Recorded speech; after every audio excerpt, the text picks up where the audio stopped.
Ladies and gentlemen, that's how you take care of business. Hello, everyone, and welcome to Let's Talk Raptors. I'm your host, Sham, my channel where you get reviews, analysis, predictions, and hot takes on all things Raptors as well as some NBA. So, the Raptors played the Brooklyn Nets today, coming off a 2-game losing streak. That's if you want to call it that. And they blew out the Brooklyn Nets. So, without further ado, let's talk versus the Nets in Brooklyn. So, coming out of the All-Star game, yes, we lost 2 games, but I was never really worried because we know this team is resilient.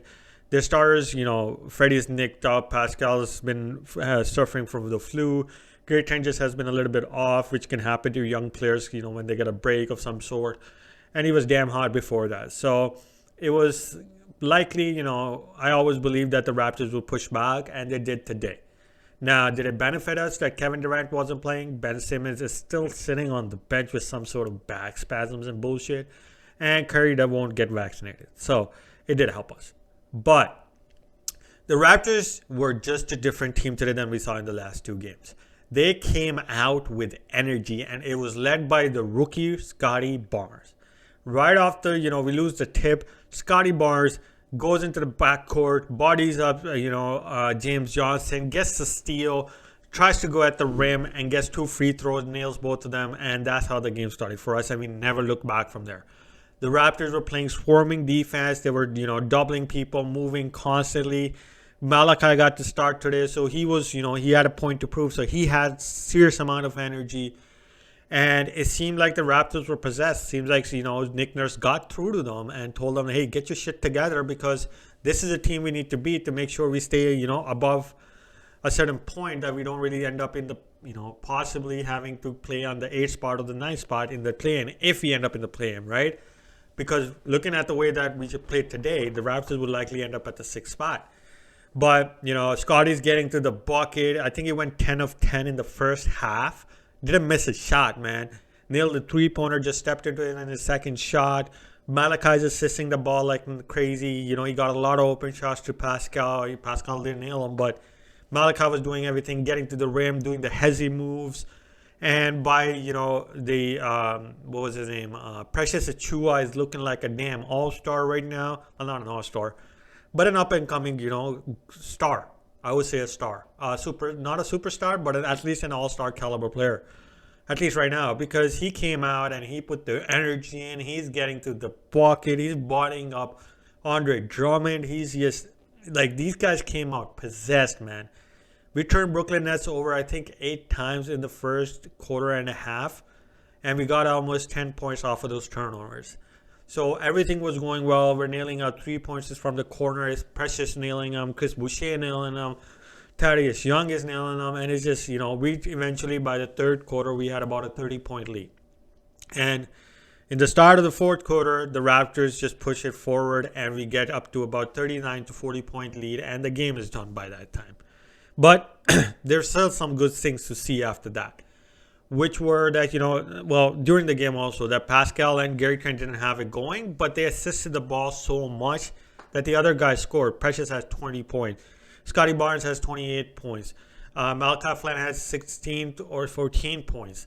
And Chris Boucher had 8 points. Thaddeus Young had 11 points. Everybody else carried them because instead of going into that slump, not playing defense, not doing anything because they can't get their offense going, Gary Trent and Pascal assisted the ball to get other guys going and make this team just blow the Brooklyn Nets out.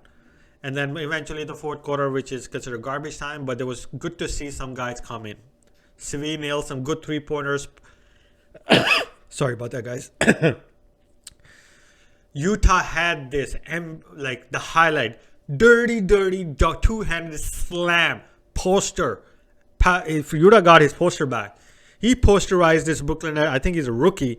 But 2-hand slam in his face and the foul. He missed a free throw. But whatever. And it was good to see DJ Wilson. He seems like he fits in with our team. And I'll get to him.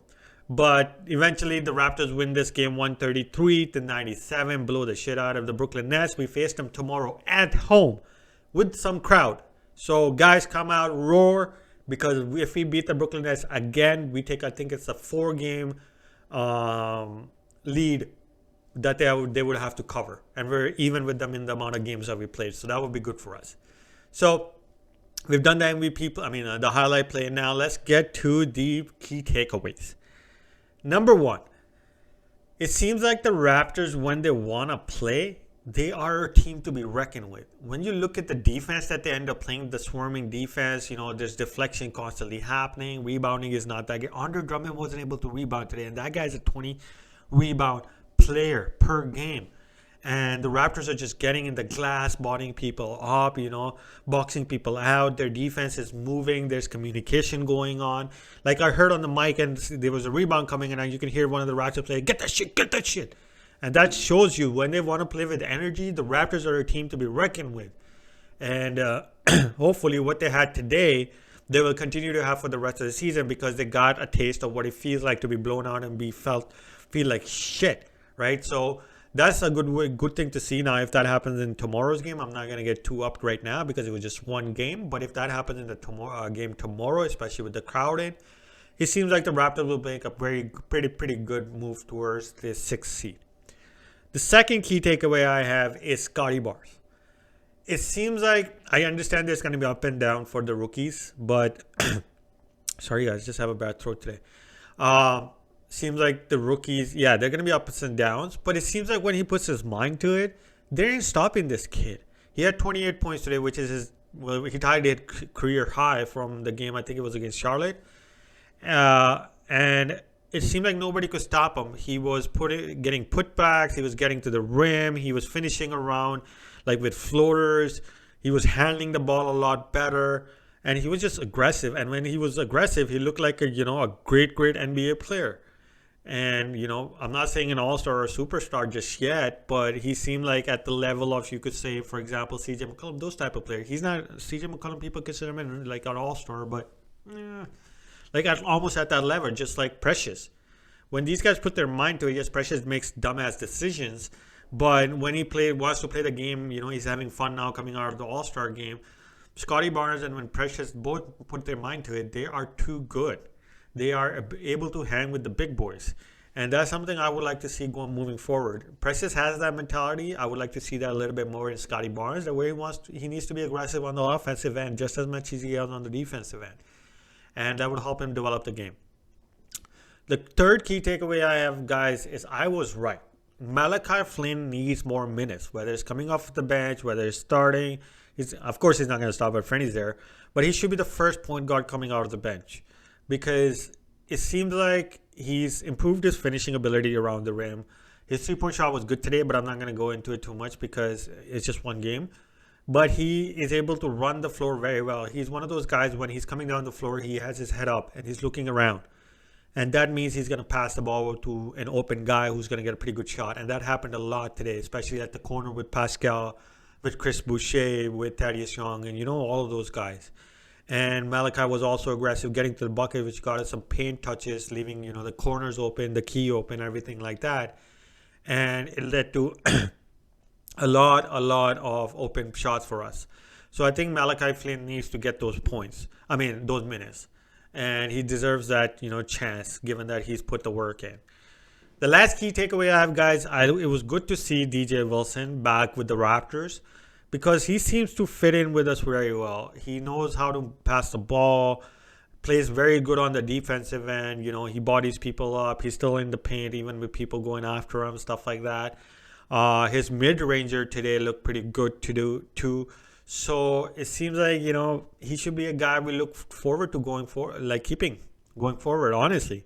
I like Thaddeus Young, but Thaddeus Young is aging. Somebody like DJ Wilson will give us that opportunity. And I've, in the past, he's been a very good corner shooter as well. So it was good to see him. I think he should be, looked at by the Raptors to possibly become a full-time member for the Raptors going forward.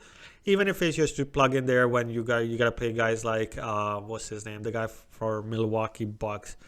And, skinny like Nick Claxton and those guys. DJ Wilson would be able to help us out on those, and you can play Precious at the power forward, where he doesn't have to bang with people as much, and he can actually get the ball rolling in and be quick and get his offense going. So I like that pickup by the Raptors. I think it should stay, and let's see what happens. So tomorrow we play them at home. I'm hoping the crowd will be roaring, give our guys a boost or a feeling of, how the Raptor fan base is, especially the new guys like Gary Trent. It might knock him out of his slump, right? And I think the Raptors are on the right path to getting to the 6th spot. Hopefully they keep this momentum up. Again, it's one game. But if they do it tomorrow, if they do it on the next game, then you're looking at something special coming forward for the Raptors. So that's all I have for you guys for this video. Please hit that like and subscribe button. I'm getting close to 75 subscribers. So waiting for that figure. And I'll see you guys after tomorrow's game.